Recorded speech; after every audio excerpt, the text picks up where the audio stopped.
Range Rover Supercharge. Headrest, screen removal.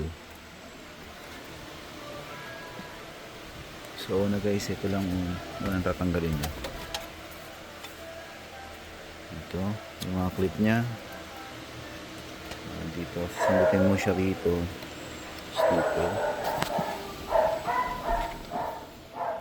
Ito guys, yung mga lock lang yan to. Ito yan. And then meron siyang isang T20. Dito siya tornilyo. Diyan niya makikita yan sa ilalim. So nakaganto siya. And then itong gilid, itong side, susunkitin nyo lang ng plastic pry tool.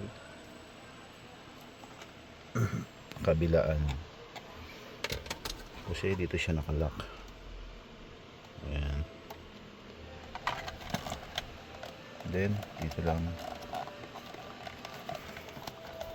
na-access nyo na yan, dahan-dahan lang pag ganitong ang baba, tapos tanggalin nyo na yung dalawang socket.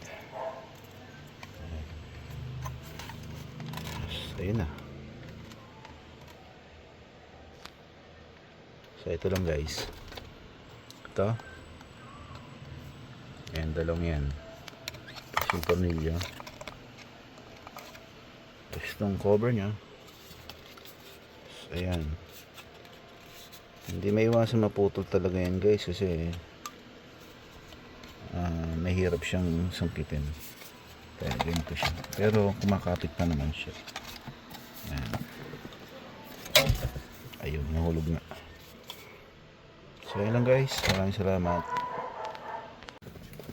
Ayun guys, ikakabit na natin, assemble na natin, tapos na natin i-repair tong screen.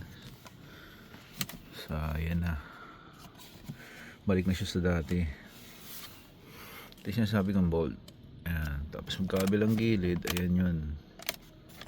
Ayan yung susungkitin ng plastic pry tool or flat screw kung meron kayo. Tapos dito yung hawakan niya para pag sinundot nyo rito, alalay dito. Ayun. So kakabit na natin ito guys.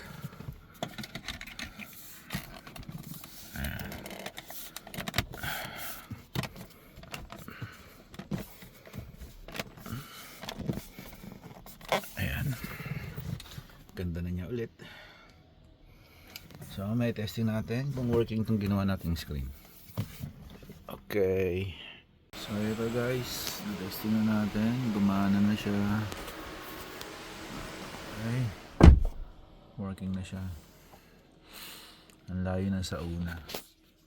Kung makikita nyo kanina yan, sobrang may parang oval siya rito, blurred, and ano siya, nag-burn na.